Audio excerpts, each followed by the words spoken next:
Okay, today our goal is to graph vertical and horizontal stretches and compressions. So section 2.5.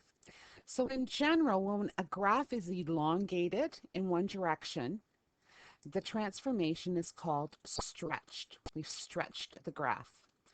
When a graph is shortened in one direction, whether it's vertically or horizontally, then we say it is compressed. Now, if we look at the first item, which is y equals a f at x, so in other words, if I put a number in front of my function, what happens here is it stretches or shrinks vertically, okay, up and down vertically. So in other words, the y values of the function are affected. So example, if I have 2f at x, what it does is it increases the up portion of the step pattern by a factor of 2. So we've done this before in other years with quadratics when we're graphing parabolas. So let's take a look at a couple examples here. So graph the following. Now the first one is a stretch, and you'll see why it's a stretch in a moment. So this, our parent function, normally goes 0, 0, over 1, up 1, over 4, up 2, over 9, up 3. So that is our normal parent. And what we have done here is we have put a 2 in front of our normal function. So it means that my step pattern now has become over 1, up 2, over 4, up, it was 2, so if I double that, it's going to be up 4, and then normally over 9, up 3, so it's going to be up 6. Okay, and obviously it doesn't change my starting point. Okay, so you can see the reason it's called stretched is because, according to the definition, it's elongated in one direction. So they have made it longer in one direction.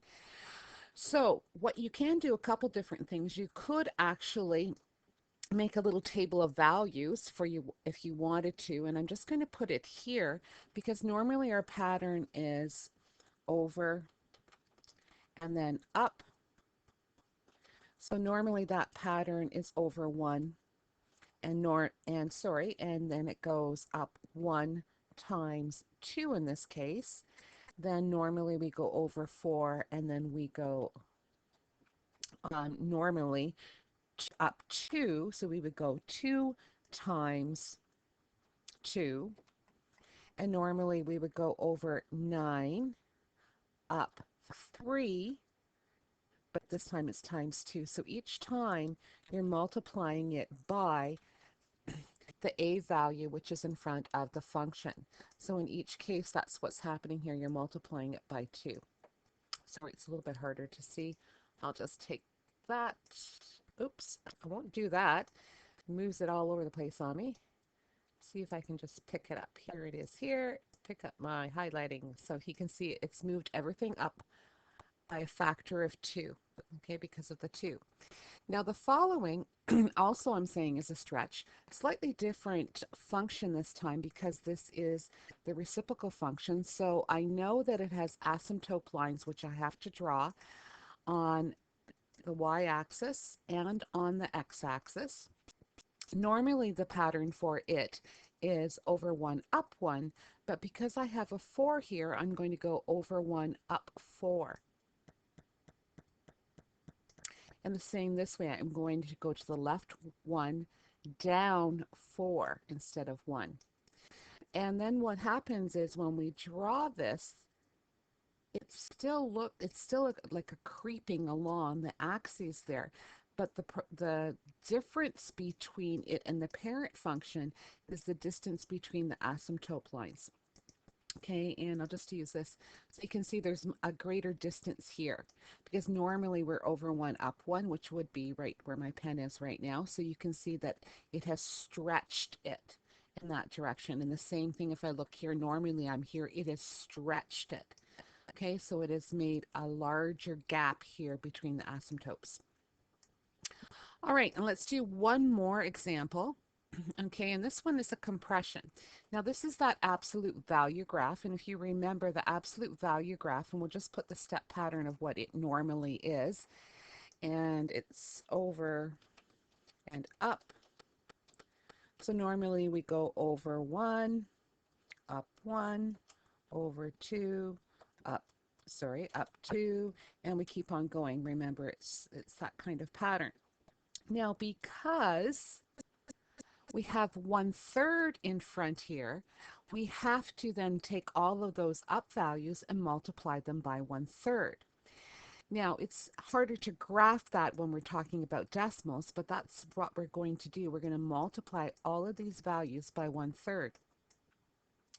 So again, I start at 0, 0, and I go over 1, up 1/3, over 2, up 2/3, over 3, up, well, 3 times 1/3 is the number 1, and so then I'm at 1. And I'm just going to use symmetry to get the other points on the other side. So those are my points. You can see it's been really flattened down. So what's happened here is that's why it's called compressed. It's been shortened. So we just need to now draw a line through those points. And remember, they do go on forever and ever. And the same on the other side. Okay, so when we have a number in front of the function, such as where this a value is, it either stretches or it compresses the original parent function. Okay, so now the next one we're going to look at has to deal with stretching and shrinking in a different manner. Now, let's take a look. I'm just going to bring the screen up again just so that we can talk about it bit by bit. So when I look at this, what's different here is I've put a number in front of the x.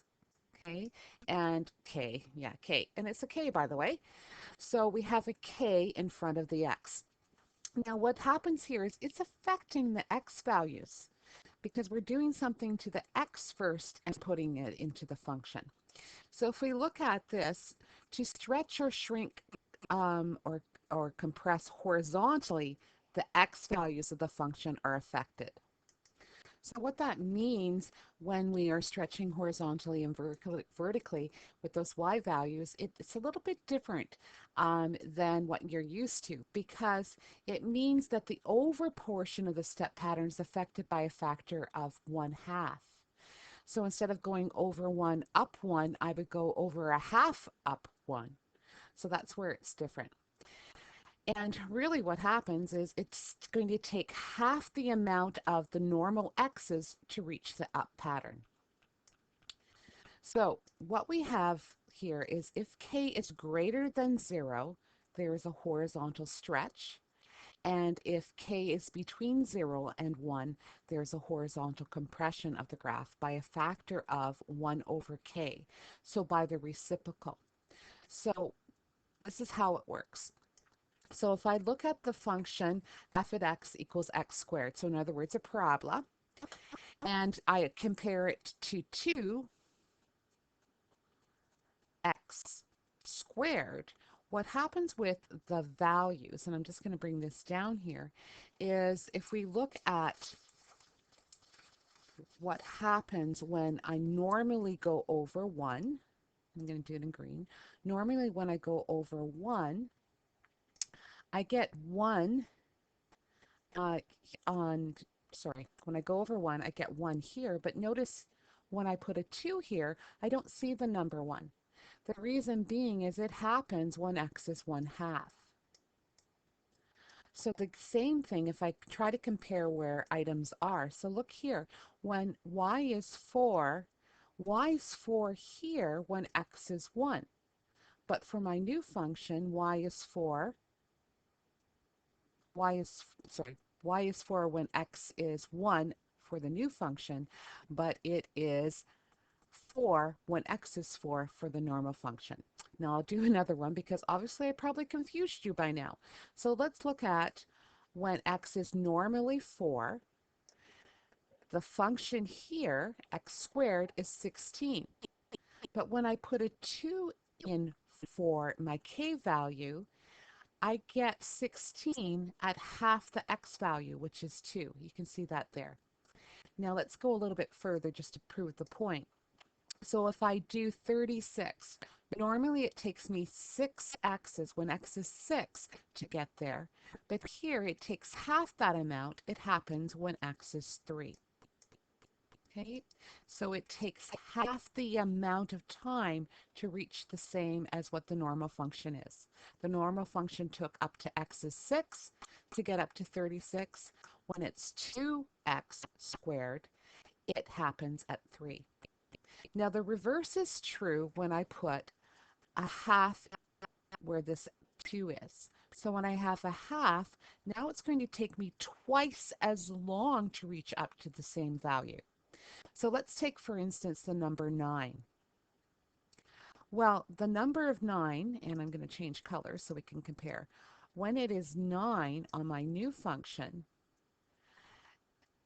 before it was 3 is when I got 9. And here with the new function, it took me till I was 6. So it took twice as many x's to reach the same value. Now let's take a look when y was 4. Well, on my new function, it happens when x is 4. So if this is true, what I've said, then on the normal function, this 4 happens when x is half of the 4x value, which happens at 2, and it does. Okay, so I noticed that there's lots of circles there. It makes it hard to understand. But it's taking twice as long for this function to get to the same value. So instead of it taking, so when it takes it to 9, it took 6 x's. It was 9 in the original one for 3 x's, so twice as long between 3 and 6. So in general, this is what we have. F at 2x needs half of the amount of x's to reach the same y value. And f at 1/2 x needs twice the amount of x's to reach the same y value. So the reciprocal of the k value to reach the same y value. So hopefully that makes a little bit of sense to you, a little bit wordy with this video. Sorry about that. So try some of the questions that I've assigned tomorrow in class, and I'll be around to help you